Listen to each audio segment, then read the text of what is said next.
you've got to get to a prototype rapidly. So how do you get to the point where you can build a prototype, fly it, and even crash it? Okay, be prepared to crash it and learn from it.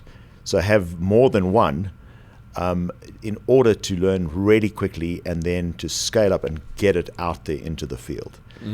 That requires a completely different way of thinking. Welcome to Hangar X Studios, where former fighter pilot and host John Ramstead takes us on a journey across aerospace as it enters an historic period of innovation and transformation. Our guests include aviation experts, pilots, financiers, military leaders, and innovators of all types. Buckle up for another episode of Hangar X.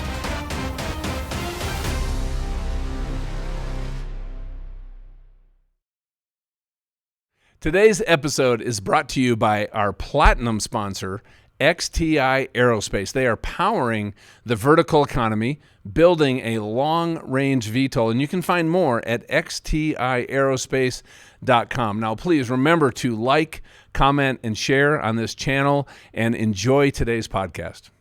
This is the Hangar X podcast, and this is where innovators and aerospace experts and futurists come to get the information that they need to make decisions that are affecting the future of this transformation and this revolution that's happening right now. And today I'm really excited to have on a friend of the show, Steve Griessel. First of all, welcome to the show. Thank you. And I love something you said. You know what? You can build the most advanced aircraft in the world, but if it can't fly and execute its mission, what's the point? Exactly. Exactly. And you are the chairman, CEO of Paramount, and you guys do operations across the world. You build aircraft, you rapid prototype. There's so many things that you do. You're part of really the global defense network. Is that fair? Yes, yeah. But just to, I stepped away from Paramount last year as the global CEO, and I now run the same family's family office. But I'm still, but of course, yes, deeply involved in aerospace and defense. Yes. Yes, and it is a passion of yours. Is it a background of yours? And we've been able to. Bring you in for some discussions we're having here, which have been really fascinating because your approach to what you're doing, I think is pretty radical. It's fundamentally transformational, but it's also very, very needed. And I think what it's going to do, it's going to allow a lot of companies like what XTI is doing and others to come to market years ahead of where maybe they'd even planned on it. But I'd love for you to share a little bit about kind of your background and what led you into what you're doing in aerospace. Yeah, of course. So as you can hear from my accent, I was born in South Africa. Now a very proud first-generation American. Been in the U.S. for 23 years with my family, and my background really is I've been a serial entrepreneur. I mean, I started my first business when I was 25 with zero. And through that, just learned, through the school of hard knocks. I think most of the things I've learned the most from are the biggest mistakes I've made, not the biggest wins. And throughout that, have ended up in all sorts of different industries at different times, and become sort of known as a transformational guy or a turnaround guy. So when companies need a real boost and real transformation, just change, I'm the sort of person that somehow I get attracted to those things, okay, or if turnaround. So it's not so much an industry thing. It's more about, let's say, what I can bring to the party in terms of getting teams to think differently. Mm-hmm. Because that's the first thing they've got to do in order to be, to create something that's transformational. Well, you got to get them to think differently, and then you got them to change how they're doing things to incorporate that new thinking. Correct, but it always starts with thinking. Mm-hmm. And particularly, and I'm sorry to all you engineers out there, but engineers are of course the smartest people in the world. Just ask us. All of them know that. And so there's no way that, in their minds, what they're doing is absolutely the way to go, and there's no other way to do it. So that's even more fun, is to get ready, because they are, of course, smart people, to get them to think differently, think outside the box, and then say, well, let's try this and see what happens, and watch people changing their lives, growing as human beings in their own rights, and then creating something that no one ever thought was possible. Yeah. No, I love that. And, you've had a front row seat with a lot of conflicts and things that have happened over the last number of decades. Yes. So we're going to talk a little bit about what you've learned, what you're seeing today, and then how you, in the work you've done and your team has done to actually, I think, assess what those missions are and some of the gaps that were needed to be solved, and then how you solve them. We talked about before rapid prototyping, and you guys are doing some things, model-based design, that are going to accelerate results. And, when I was in the military, or if I'm a special operator and I have a need because it has to address a mission capability, I need that need solved as quickly as possible. And so, but I'd like to start with, if you're kind of looking out across the landscape right now, globally, with a lot of the conflicts, drones are coming into the picture, autonomous vehicles, there's, the way that we're even engaging in either kinetic or strategic warfare is different. So I'd just love your thoughts on what you're seeing and where things might be going. Absolutely. So just to give you a slight precursor to that, our founder, and the reason I think Paramount has been such a success, is he has always started with trying to solve the problems for governments rather than selling them something. And I think that's fundamentally is to sit down with the leaders of a government and say, where are you, what are you trying to achieve? Where do you have problems? And helping them and supporting them to create those systems, and then going away as Paramount and coming back with something.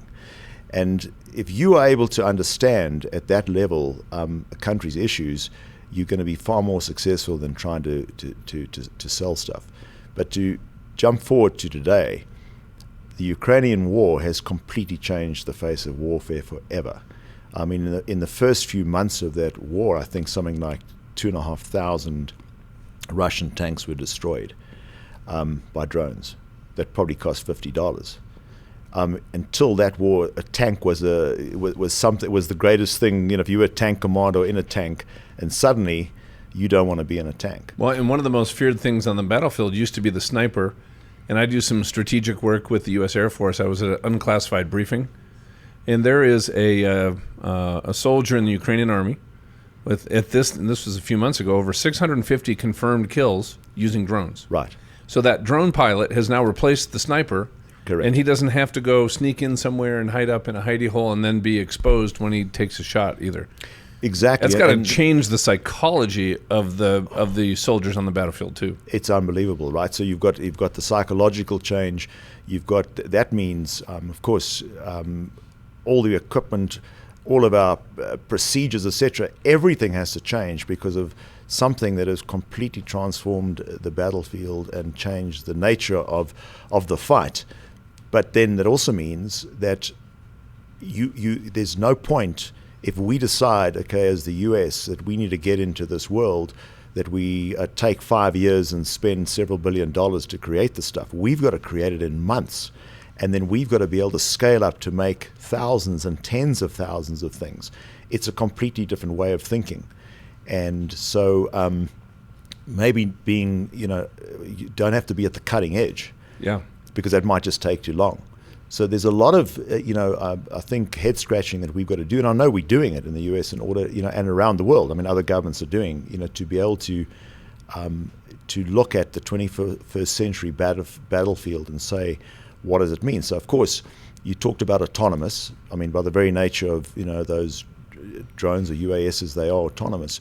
But if you look at other platforms, our view as a company is that optionally piloted might be a better stepping stone. In other words, you could have an aircraft that could fly with its crew, pilot and whizzer on one mission, land, and then the aircraft can take off and fly an unmanned mission with them being on the ground. Based on what the mission planner needs. Correct. Based on what's going on at the time. If I have a very complicated ISR package that needs that WIZO, correct, weapon system operator. Yes, sorry. Or I might need something that doesn't need that. So I just need to deliver cargo to a group that's maybe trapped behind the lines. They just need to get supplies. Correct. Two totally different missions. Correct. One platform. Is that kind of what you're referring to? Yes, and also, of course, because now you're taking humans out of harm's way. It might be because you're going into a particular, spot where it be far better that they're out of the aircraft, but they're on the ground and can still see exactly what's going on, on the ground, right, through the systems they have, the ISR systems. And they could possibly even do a light attack, strike. Be the same with vehicles. Why not? If a vehicle could get to an area, but then the vehicle, you could then get your team out of the vehicle and send the vehicle in the balance itself, with a remote weapon station right into the hot zone. There's so many possibilities for these things, of course, and then above you, you're sitting, with your drones that you've released from the vehicle. But remember, all this leads to the biggest challenge, and that's that the whole of Ukraine is completely jammed. So that's the outcome of all these drones, is that no one can talk to anybody. The second you talk to anybody, you're a target. You're a target, and you're a target very quickly. So now, how do we solve that? Because that means that we can't, so for every reaction, there's a different, reaction. And so this is going to be changing in front of our eyes over the next while, and that's what we've got to think about. Okay, so products. Dynamic, fast-paced changes, and I believe the pace of change is not only accelerating, but it's going to continue to accelerate. That's not going to change. Agreed. And we have to adapt to that. And what you're talking about is this rapid iteration. And you said, hey, we learn from our mistakes. But that is a different mindset to actually make mistakes and make more mistakes more often so we can learn faster, iterate, and actually get to solving that problem, getting to that mission set. Because you initially referred to kind of that traditional engineer that has a way they've been taught. It's a little bit longer. Could you talk more about what that mindset is and what you were able to do at Paramount to instill that mindset across an entire organization? Of course. So fundamentally, of course, with things that fly, it's exponentially more complex, right? You've got to get to a prototype rapidly. So how do you get to the point where you can build a prototype, fly it, and even crash it? Okay, be prepared to crash it and learn from it. So have more than one. In order to learn really quickly and then to scale up and get it out there into the field. That requires a completely different way of thinking. And that's where the incredible thing about model-based design, and let's call it concurrent engineering, I mean, there's all sorts of buzzwords, but what that means is that design something in the virtual world and then immediately at the same time do simulations on all the systems. So as you're designing, simulate whether your design is working. Okay, learn from those simulations and adapt the design. If you're doing, and you're also finding those simulations now are good enough to actually be making these key decisions. Absolutely. Correct? Yep. We are no different than the digital twin in the physical object are indistinguishable.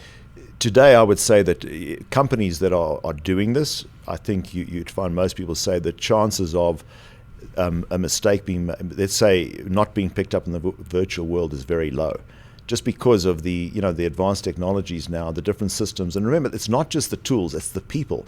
If it's a combination of the teams together with these tools and systems that are able to give you that sense of as you're moving forward. You're simulating, you're learning, you're changing, and you end up with a result that you know is going to work. And when you do that on an integrated basis with the key systems or whatever craft you're working, you are going to be able to do that very, very quickly, compared to designing something, forever, and then at the end of it, then you start testing it. You find you got mistakes, problems. You go back, and that can take years. Or maybe you never actually get to the other side. So that is it's a way of thinking. It's about getting to rapid prototyping. It's about creating these digital twins. It's about the integration of those systems, and as I say, simulations all the way to make sure it works. And at the same time, the most one level below that is to make sure that as you design, you're designing for manufacturing. Because if you don't do that, there's no point in coming out with something that works, but then you can't manufacture it. And you also have to be able to support it. Correct. Yeah. So it's in the field. Exactly. So it's correct. And so the whole, it's sort of three-dimensional thinking. You got to think about this but that's the way to think. You've got to think right to the end. So sort of beginning with the end in mind, and doing that. Now, the challenge, I guess, is the legacy way that we've been doing things, and bringing in smart people, maybe people that are not even in that space, it's second nature for them to use these tools. They've done it, and it's then to convince teams that this is the way to go. Well, I just finished reading Unit X, about the Defense Innovation Unit. Yes. And that's what the entire book was about. Hey, how do we bring in these teams that aren't really defense or aerospace or weapons design teams, but they have a way of thinking. Yes. And they can iterate very fastly, and they solve some huge problems very, very quickly. And it's almost a paradox, right? But because the problem is the people in the trench, and what I mean, the experts, they've been taught a certain way. In their mind, there's no other way, because I'm in my trench. I mean, that is so. When people come out of it and they're not, and in my career, people said, "No, this is how you do it, or you're going to have a problem, or an overrun, or a failure, or a life loss." So, they've accepted this mindset without questioning it. Correct. What you're saying is we should question everything. Yes, and that's why. And I hope I'm getting the point across. It's a way of thinking. It's you can go and buy all the tools in the world. But if you're not willing to change your thinking, and you have people that are set in their trenches, you're just going to have spent a lot more money and just end up in the same place. Yeah. And now I do have a question for you. You talked about Ukraine and some of these other conflicts. And so basically, as a U.S. OEM, manufacturer, you're selling defense products, aerospace equipment to other countries. Is there something that you've learned in that, or that, as an OEM, we should know, or a foreign military, this is where we want to get our products from America, but it's hard, isn't it? Yes. I mean, so firstly, our company is a global company, and the vast majority of our work is done, into allies of the US and Europe, etc. But yes, in terms of that, I think the biggest challenge that we see, for instance, in Africa, where we have done work for 30 years, is a lot of equipment from the US, Europe, etc., that is sitting on the ground rusting.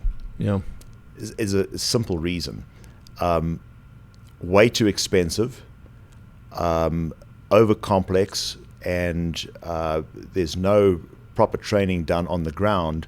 So what happens is the first 5 years, if it's supported, that's it, and after that, that's the end of that. And so you just see, piles of all this equipment all over Africa, as an example.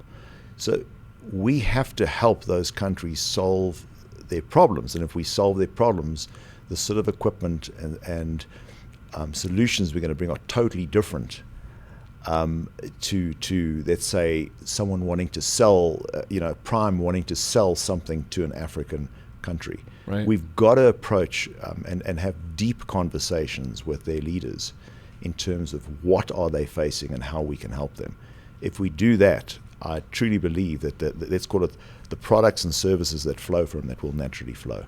In the procurement process in the acquisition process will be hopefully straightened out by higher level relationships. Correct. It starts at that level, but then it's got to flow down into the levels of people that are actually having to use that equipment, et cetera, et cetera. Yeah. Because if there's a disconnect, then that's what happens. Is all this equipment gear gets purchased, gets used for a very short space of time. As soon as any warranty, etc., that's the end of it. Yeah. And that's extremely sad. And I think we that's why I say we have to listen much more to those countries. They really have. I believe that we in the US have ways absolutely to support them and help them solve their problems. Yeah. Not tell them what their problems are. We're good at that, unfortunately. When last time you and I talked, I think you told a story, if you agree, that I think really exemplifies everything we're talking about, and that's the Bronco II. from rapid prototyping, model-based design, figuring out what problem we need to solve for who, why is it important to them, and then in a very short period of time, going from an idea to actually something that we can put in front of them and they can fly and then be able to purchase. Is that? And I'd love for you to tell us that story, Sure. because I think it just exemplifies what Paramount is doing in something that I think it's critical page for the rest of us to adopt. Sure. Well, this is all about our founder. So it's the way he thinks. And at some point when he's not as busy as he is, he needs to write a book on this, because I think he can teach, all of us a lot. When the way that aircraft was conceived is he had been listening to the problems, of African governments, Middle Eastern governments, and other special forces around the world. And when he stood up, what he did is he stood up in front of a lot of older engineers and then a lot of young engineers that he brought in. And he said, these are the capabilities that I want you to design to. He only gave them capabilities. He did not talk about what this aircraft needs to look like. He never talked about any of the features, just purely the capabilities of the aircraft. And then he left the room. And the capabilities were set by his deep conversations about the needs of basically the customer. And solving a problem, exactly. Yep. I mean, that's why, and I'll go that. And that was genius, because if he had given them any preconceived ideas, the thing would probably not have flown.